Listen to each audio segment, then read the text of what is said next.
Hey there, good morning. You well? How are things with you? It's a lovely Monday morning here in Salford in Greater Manchester. Beautiful it is outside. It's glorious, and it's nice to be with you just after 9:30. It is July 22nd, 2019. Had a lovely afternoon yesterday at Old Trafford Cricket Ground, watching the Lancashire Lightning beat Durham in the first home blast T20 match with my pal Tez. Really enjoyed that. Nothing like a crowd of 10,000 or more singing "We all hate Leeds, scum" at the top of our voices, even though Yorkshire nowhere to be seen. We all hate Leeds, scum. We all hate Leeds, scum. Why do we do that? I don't know. It's good fun anyway. I joined in heartily singing. Let me bring my mic around there. Yeah, so busy old week ahead. Let's do a very quick roll call. I like to say good morning to you because I like to say good morning to you. How you, Chris? How you, Philip? How you, Four Jam Lines? Gail, Misty Ernst, to Richard Murray, Julie, Michael Billington. How you doing, Michael? To Sean Mack, to Turkey Listener. Any news on the GIMP? No, there's no news on the GIMP. I'm not wearing the t-shirt. It just dawned on me. I should be wearing it. I'll wear it tomorrow. Tez made me a nice GIMP t-shirt. If Tez is watching, he'll be disappointed now. Tez will be like this now if he's watching. He'll be like, you had one thing to do. Wear the GIMP t-shirt. It's downstairs. It's lovely, actually. No news on the GIMP. The GIMP hasn't gone public.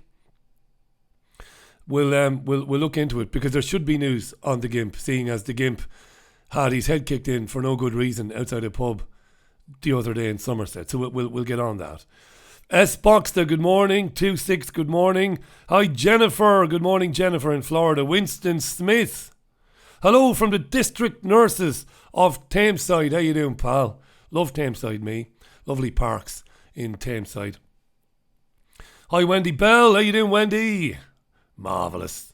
Good stuff. Hi to Joe Public. How you doing, Joe? In Edinburgh, 19 but cloudy, says Joe. Thanks for the weather update. Hi to Jason Hurley, to Threat to Glumberg. Always makes me smile, that. To Mike Hunt. How you doing, Mike? In Washington State. So the other side of the world, Mike. But the magic of technology has joined us here today. I love it. Andy Jerry. David Mitchell. Free Palestine. Amen. To RNS de Bonneville. No, I'm still here. Asking me, hi to Graham Booth. Best show yet so far, says Graham. Is that because there's been no mistakes yet? That could be it. Nothing has collapsed yet. We haven't fallen off the air. Hi to Joseph Crowe, who's watching for the first time in Calgary. How you doing, Joseph? In Canada. Yeah. Danny Warden, how you doing? Danny, who's in France. 38 degrees today. They've told us, the weather folks, that it's going to be an absolute belter of a scorcher. Yeah, this week in the UK, around tomorrow, Wednesday, we're going to absolutely roast. If it gets up to 36, 37 tomorrow or Wednesday, I'm going to tell you right now, I'm not doing the radio show. I couldn't care less whether you don't like that or not. I'm not doing it if it gets to that, because you see, the studio is south facing. I'm looking at it now. Right? Meaning that the sun comes around to the studio side of the house in the afternoon. I'm not having it. I'm not having it.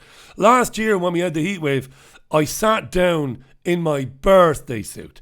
I sat in my, not even in my undercrackers. I didn't even have my undercrackers on. I was completely naked from top to toe. Sweating like, well, a virgin on prom night. I was sweating like a virgin on prom night, and it wasn't pleasant. This was last year. I'm not doing that again. For you, not for anybody. All right. If it gets to that, I'm not doing the show. And then I have to do the show because I've got some really good people booked in this week. Holy Jesus. We'll figure it out.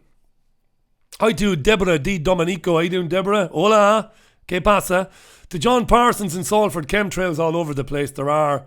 Desmond Knox. How you doing, Desmond?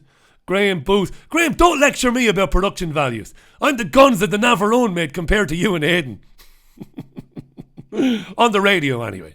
Not here. I bow to your superiority when it comes to live chats, Graham. Love Graham Booth. Check him out, triggerwarning.tv and YouTube. Little rapscallion. Little apprentice. Oh, he's a lot more than an apprentice. Hi to Rasputin's Ghost, to the 51 Project.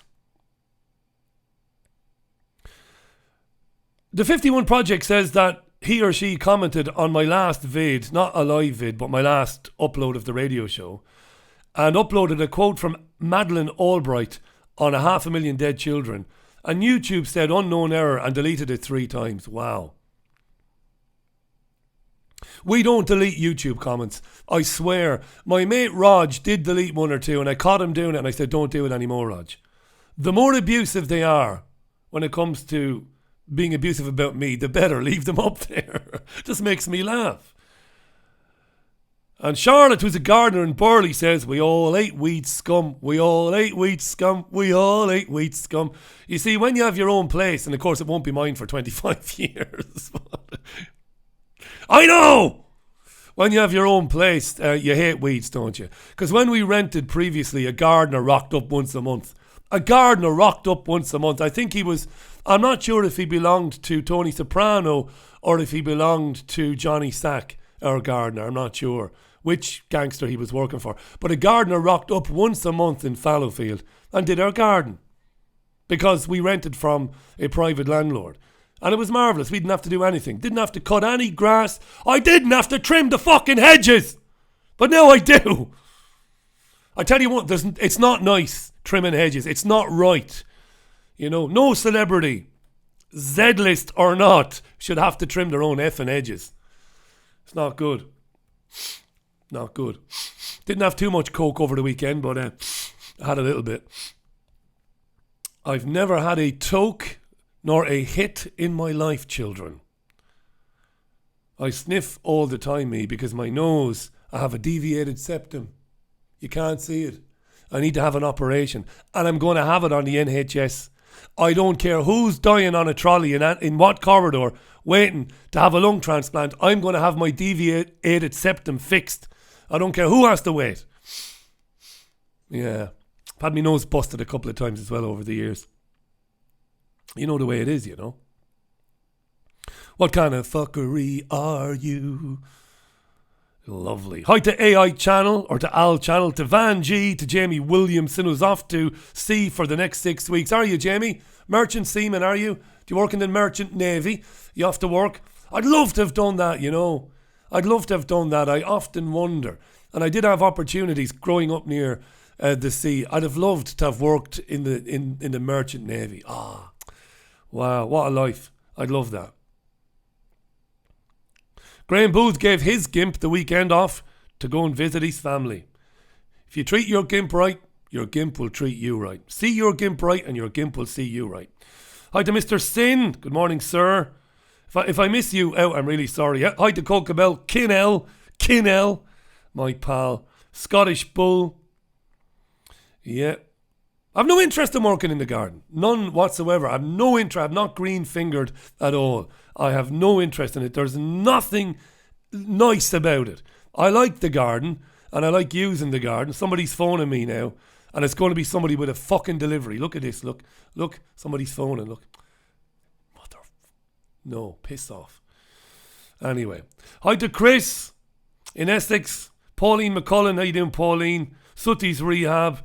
Ruba Joni, who trims work lasses bush. That's love, that. That's love. You know you're in love there. The future Mrs. Allen has never asked me to do that. If she really wanted to put my love to the test, she might suggest bush trimming. And I would say, no fucking chance. Okay, let's move on. And they're trying again. Hang on, I've got to answer this. Hang on. Hello? I'm not, mate. I'm on air at the moment. I'll give you a call back when I'm done. Give me about a half an hour. Right, I'll give you a call in about a half an hour and we'll have a chat about it. Cheers, mate. I'm on air now, so I'll call you back. Bye. There you are. That is, that's uncanny. That's somebody that I've asked to do my garden for me, so I don't have to do it. Unbelievable. That's almost spooky. Right, now, let's have a look at the papers. We'll be here all day. Beware of gardeners who tell you, I'm coming around to start work. Well, we haven't even agreed on a price yet, so no, you're fucking not. You're going to give me a price first. Then I might say, yes, go ahead and do my garden. All right, let's have a look at the Express. Dame Vera's TV licence anger. Dame Vera Lynn is still alive. More power to her elbow. We'll meet again.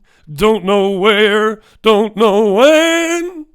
She's pissed off that they've removed the exemption from paying the licence fee for over 75s. We've talked a lot about this on the programme. On this programme, this crap, and also on the radio show as well. Let me go back to the live chat. So I don't get... commercial fishing for Jamie Williamson. Good man, Jamie. Black and White Boy says, have you and the Gimp been seen in two places at once, Richie? They're on to me. The Gimp. Hi to Anne Gladman, first time listener from Sheffield. How you doing, Anne? First time viewer, Anne. This is crap, Anne.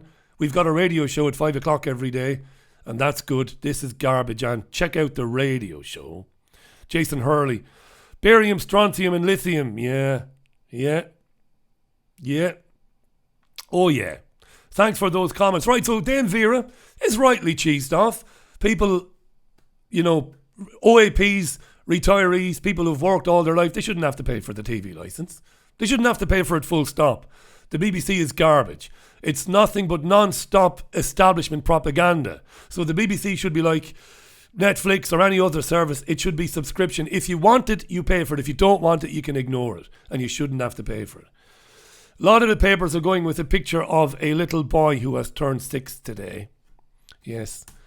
I'm not going to be rude about children. I'm not, even though it's their children. I'm not going to say a word about them. Iran crisis could inspire sleeper cells to launch UK terror attacks. That's one of the stories on the front page of the Telegraph. I will come back to that because that is pure horse manure. Johnson, Britain must fire up its sense of mission. Boris Johnson is expected to be announced as the next leader of the Conservative Party and therefore the next Prime Minister tomorrow. Yes. And I think Conservative Party members have until 5 p.m. today to get in their ballot, to get their vote in. But it is believed that Johnson is unassailable. Although Ian Dale, long-time Tory and presenter for LBC, Gobsheen, proper Gobsheen, Ian Dale. Anyway, Dale reckons don't bank on him, that Hunt might sneak up on the outside. At the elbow, in the National. You might see Hunt making a late run. Who cares? It doesn't matter, really. What's on the front page of the Daily Mirror? All at sea. There's the birthday baby again. And a wonderful story about a seagull stealing a chihuahua. Right. A chihuahua is not a dog. Anything that fits into a handbag is not a dog. And I'm sorry, but I've no sympathy for you. I reckon the seagull didn't steal the dog because it was hungry. I reckon it was a political move by the seagull. The seagull is like, that ain't a fucking dog. No, under no circumstances. So I'm taking it off you. Go and get a real dog. All right, Jazz. Go on, love. Chihuahua's not a dog. Don't know what it is. Dreadful little accessory, isn't it? The Guardian, ministers vow to step down and thwart no-deal Brexit. Yeah, we've heard this all over the weekend. They're expecting Philip Hammond, the Chancellor of the Exchequer, to resign the minute that it is announced tomorrow morning that Bojo is the Prime Minister, yes. Tomorrow. Lovely. Anne from Sheffield will never watch this again. Let's have a look at the front page of the Times. Collapse in grassroots support for Corbyn. This is interesting. A number of newspapers this morning are claiming that because 1,100 Labour members were asked a series of questions. It's called a poll. So 1,100 were polled, and apparently 40% of them have come back and said, we want Corbyn out over the anti-Semitism crisis. Allegedly.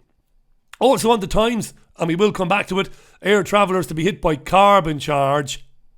on all tickets. Yeah, this is where it begins. And the military-industrial complex are putting out fake news stories. They want the government to start buying more warships and more missiles, so they are claiming that the Royal Navy is too small to take on Iran. I love this, to counter Iran's threat. It's Iran's waters! Iran doesn't have any naval vessels anywhere near the UK, right? Right! So how is Iran a threat to the UK? It doesn't have so much as a fucking rowing boat anywhere near the United Kingdom. Not even a remote-controlled model boat does the Iran Navy have anywhere near us. But put out all these scare stories about Iran blocking the Strait of Hormuz. All this crap. You badger Iran, you intimidate Iran, you violate the sanctity and the sovereignty of Iran's border, of its coastline. It eventually reacts. Quite rightly, you took one of our tankers, did ya? We'll have one of yours then, fuckos, says Iran. Oh, we can't have that. Iran is just responding in kind. It is no threat to the UK. It's no threat to anybody. The military-industrial complex says, yes, spend billions now of taxpayers' money on beefing up our navy, when there's no need for it, really. None whatsoever. I do come on a bit strong sometimes, children. I'm well aware of it. My name is Richie Allen, by the way, if you're just tuning in. Do check out richieallen.co.uk, my website, which is where you can hear the live radio show Monday to Thursday, 5 p.m. UK time, and Sunday View at 11 a.m. on Sunday mornings. The saviour of the independent media. The most listened to independent radio show in Europe by a mile. And it's good. Not like this crap. It's good. It's Jekyll and Hyde stuff. Jekyll and Hyde. I don't wear my glasses. Superstar DJ? Big fat gammon. Right, what's on the metro? Superstar DJ? Useless gammon. The Metro, Hammond exit. This is what I alluded to a minute ago. The Chancellor of the Exchequer, Philip Hammond, said he'll leave. I will resign in the morning if Boris is announced to be the next Prime Minister. Lovely. Lovely. Dash and carry, do you like that? Nice bit of punning by the Metro, Dash and Carrie. That's Carrie Simmons or Simon's, Bojo's girlfriend. And she's not a good girlfriend. Bojo has no furniture. He's not got so much as a pot to pee in. And his ex-wife is keeping all of his belongings. They're estranged. She hates him. She won't give him anything back. And Carrie says, I'm not going to loan you so much as a man cleaner for your new digs in number 10. So the taxpayer is going to front it up, apparently. We're going to pay for the furnishing of... And again, I said this on Sunday View yesterday. I have no problem with that. I wouldn't wish it on my worst enemy.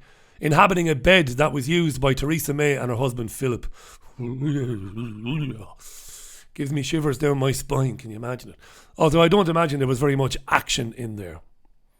Maybe there was. The iPaper, UK accused over Iranian tanker crisis. Yeah. And one or two papers have images or pictures of Shane Lowry. Go on, Shane. From Westmeath. Go on, son. He won the Open by 6 strokes yesterday. He won the Open. Good for him. Second Irishman to win it. After Padraig Harrington in recent years. Not sure about Christy O'Connor. I don't think any of those guys ever won a major. So it's a big deal for sports fans in Ireland. They love that, the Irish. Any excuse to get pissed. Lovely. Nobody's in work today. The Sun, I see face of terrorist in our girl. So one of the attackers on London Bridge, one of the wives has spoken out. And what a horrible thing to say. I see face of terrorist in our girl. Lovely. God love the kid, you know. Another picture there of young George. Young George, eh? A little bit of advice for George. Stay away from your Uncle Andrew. That's free advice there.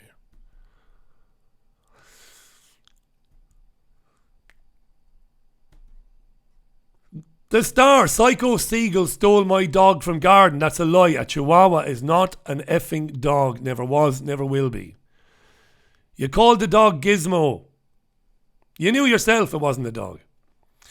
And I don't care who I offend by saying that. They're not dogs. They are rotten things when you see them out. I've got the most placid half German Shepherd, half Collie of all time, Jazz. And I always say to Jazz, kill one of them things, Jazz. Jazz just looks at me like this. What? I only say that because I know she won't do it. They're awful little things. Jack Russells I can bear because my mate Michael, the great Michael Cohen of Fallowfield, legendary socialist. Michael has a Jack Russell called Charlie. He's one of the nicest dogs you ever met in your life. Honest to God, you could tell him anything, Charlie. Fantastic. He'd never betray your confidence. We've got a real dog, you see. A real dog. Here's a picture of Jazz now, if you want to see Jazz. There she is. Look at her. There she is coming out of the water in Spain. When we lived in Spain, there she is, the Jazz woman. That's me taking a picture of her very early on. I've always been an early riser. That's like 4:30, 4:45 in the morning. I was running on the beach and I took a picture of Jazz as she came out of the sea. The marvellous Jazz. Lovely. Told you this is crap. And I'll tell you something else. I'll do whatever I want. Whatever I want. On my stream. There's another picture of Jazz in Spain. Isn't she gorgeous? There she is. She looks exactly the same now, except she's a bit older. Look at her, look. Marvellous. That was the life, that. Back in the day. Right, let's move on. I don't remember where we stopped. We stopped with the papers. Good. So I'll go back to the comments then. Yeah. Jesus Jones says, you're no Alan Titchmarsh then. Nah. Not got the green fingers, no. No, not got the green fingers. Hi to Liz McFall, how you doing, Liz? To Cleon Topoulos, how you doing, Cleon Topoulos, who's in Greece. Finally catching me live on the live stream. Thanks, mate. Hope you're well. Jason Darul, how you doing, Jason? Hi to Harry, how you doing, Harry? Dame Vera is still alive. We'll meet again. Don't know where. I don't know when. Yeah, you see, and you thought I couldn't sing, huh? Do you remember last week when I sang In the Ghetto? You thought I couldn't sing? I'm a great singer. Michelle Maher, how you doing, Michelle? I can't read that out, Michelle. I'm not censoring you. It's there, but I can't read it out. I have enemies, as you well know. And they are gathering. And I'm going after them, as I've mentioned. Hi to Steve Parker. Hi, Kinnell. Kokabel says, her latest tweet says, apparently Iran are putting their USA captives to death. I wouldn't believe that for a minute, Kokabel. I'm not saying that it isn't being claimed, but I wouldn't believe that for 1 minute. That would be propaganda, I would reckon. Sooty's Rehab says, anybody saying that there is a large Jewish lobby in Westminster are conspiracy theorists, says Labour Friends of Israel. Oh yeah. Oh yeah. New Zealand won the netball, they did. I watched the semi-final between England and New Zealand on Saturday. I told you, on Saturday I just lie down, chill out. I go out for a walk. Sometimes we take a drive to the parks. Saturday I just lay down because I was very, very tired and I was a bit under the weather. And I watched some sport, watched a little bit of golf, and I watched the entire women's netball semi-final. I tell you something else. If there's some guys in Salford that want to have a go at netball, let's have a go, because you got to be fit to play that bloody game. And it swung, didn't it, backwards and forwards, but New Zealand won. And they won the final yesterday against the Aussies. So congratulations to the New Zealand women. Tough sport, that netball. We had a PE teacher, her name was Lonergan. I can't remember her first name. Lonergan. What was her first name? When I was in high school, secondary school. And she got us to play netball once. And it's tough that, yeah. Because when you're used to playing football and other sports, it's tough. It's tough that you can't tackle, really. And you've got to do a lot of running when you're off the ball. It's very good netball. It's a good sport, actually. I like it. Hi to Peace Dreamerable. You say anything now, this moron is ringing again. Anyway, hi to Andrew Fishman. Lovely. Tuha De Dannon. I've got to unhide Tuha. Lovely jubbly. Lovely. Okay. Couple of stories then. It's 5 to 10. The air carbon tax story. Air travellers may have to pay carbon charge to offset emissions. Yeah.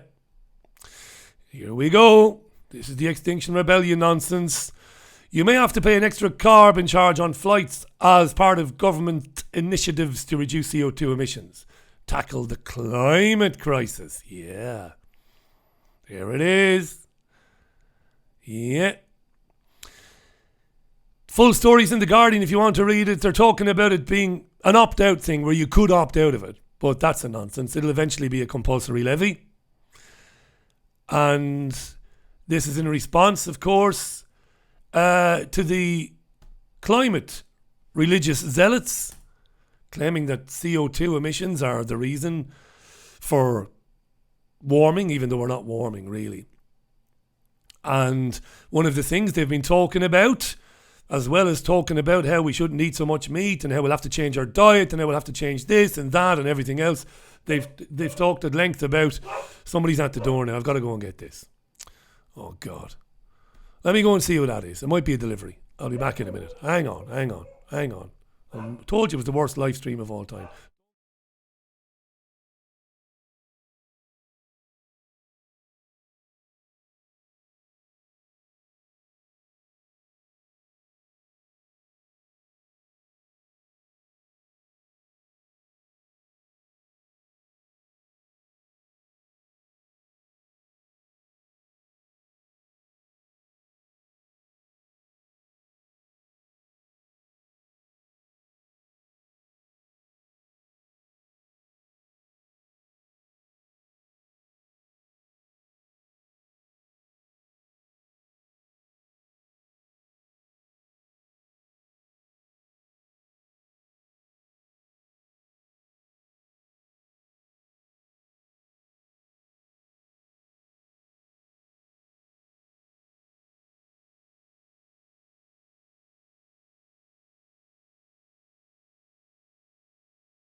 Ah, there you are. A brief interruption. Fantastic. Somebody said it might be the Jehovah's Witnesses. That's so 1980s and 1990s. When has anybody answered the door, even to the Mormons? It used to be a thing that you'd open the door at least twice a year to one of the Mormons. The most polite people on planet Earth, the Mormons. There was two lads they used to do the beat in Waterford. They were on the Mormon beat in Waterford, in Ireland, where I come from. And they were Elder Barney and Elder Taylor. That's right, because they were known as elders. They were Mormons, and they were really lovely lads. And I got to know them very well. I wasn't interested, obviously. And I felt a bit sorry for them, because, walking around Waterford City, what are your chances of getting people to convert to the Church of Mormon? The Church of Latter-day Saints, and Joseph Smith, of course, and the prophecy, and all of that. The Mormons. Here's an interesting one. Totalitarianism comes in many different forms, doesn't it? In Denmark now, it's going to become more difficult to get a divorce from your wife or from your husband. Because the Danes, because it seems to be a country where not a lot of marriages survive, although I can't imagine it having a worse rate of marriage survival than we do in the UK. Marriages, I've seen so many articles over the years about marriages ending and about it being a generational thing and about couples these days getting married either too quickly or divorcing too quickly rather than trying to work out whatever problems they might be having. So the Danes are saying, well, in Denmark, we won't give you a divorce. You have to wait 3 months. And in order to get the divorce, you must first agree to undergo counselling. This is unbelievable, this. Right?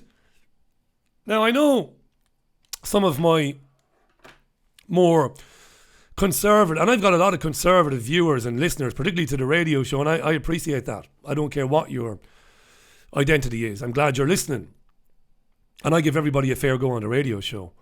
Some of my more conservative audience members will probably like this, because they will say that there's an ongoing attack on the family unit. And yeah, I can see that, right? But this is not a good thing. If a couple says, look, we want to get divorced, it's outrageous to me that the state would say, well, we want you to wait 3 months and we insist that you at least try counselling before we grant the decree, the divorce. Wow. What do you think of that? I think there's not so much creeping totalitarianism as it's totalitarian in your face, really.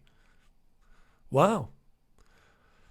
If Johnson wins the leadership tomorrow, according to the Daily Mail, he's going to appoint a lot of black and ethnic minority ministers. This is obviously something that comes up regularly on the programme. Identity politics, vulnerable groups, social justice. It doesn't matter, of course, because politics is an illusion. Government is an illusion. The idea that Boris Johnson and whomever he appoints to his cabinet, number one, and then the ministers that work underneath the secretaries of state, the idea that these people are really calling the shots is laughable. We know this. Doesn't matter whether it's Labour, Tory or some coalition government, it's an illusion. They're not in charge. So it doesn't matter. But still, there was a time when we were brought up to believe that we lived in a meritocracy. That was a lie as well, of course. We never lived in a meritocracy. It would be nice if we lived in a meritocracy. If people achieved roles in life or positions based on their genuine ability to do the job. Well, it doesn't matter anymore whether you're able or not. We've got to fill positions, and we've got to make sure that certain identity groups are represented. Whether they're good enough to do the job or not is irrelevant. And that's the road we're going down. So it's an interesting one, this. Bit of talk there about Sajid Javid. And they even talk about Priti Patel, who might come back into the cabinet. Remember Priti Patel, International Development Secretary? She had to resign because on her holiday she was going to meet with the Israeli government and not telling her own government. Remember that?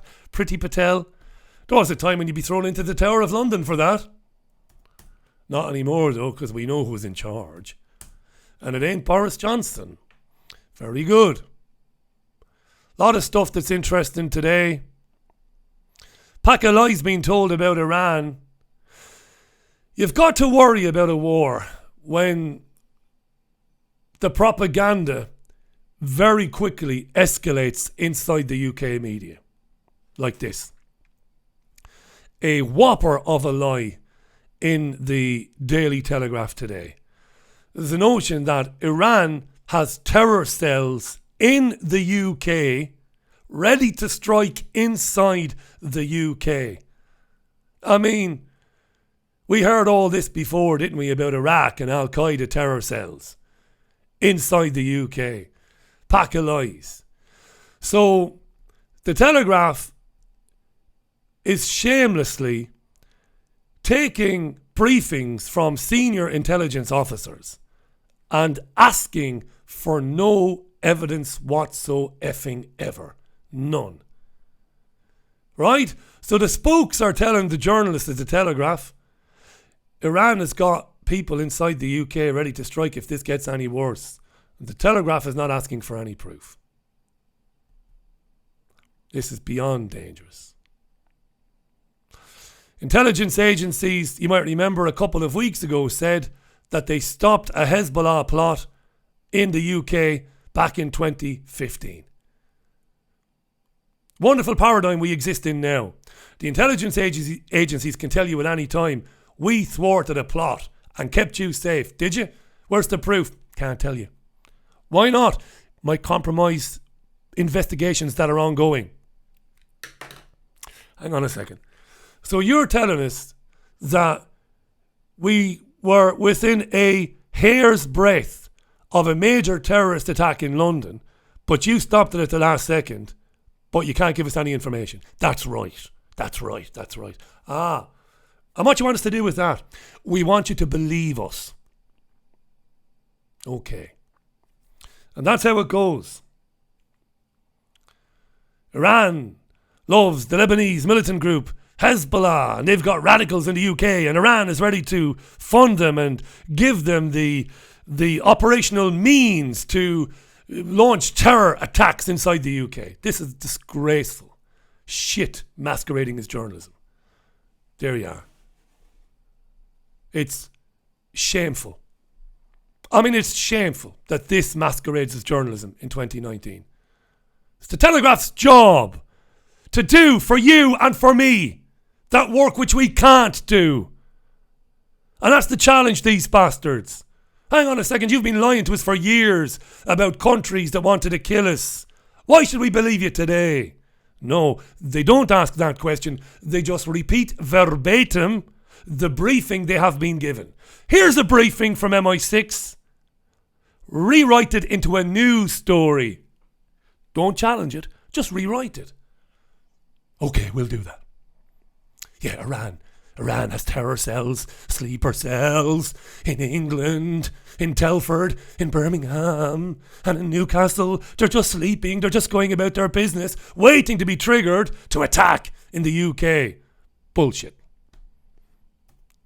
Absolute horse manure.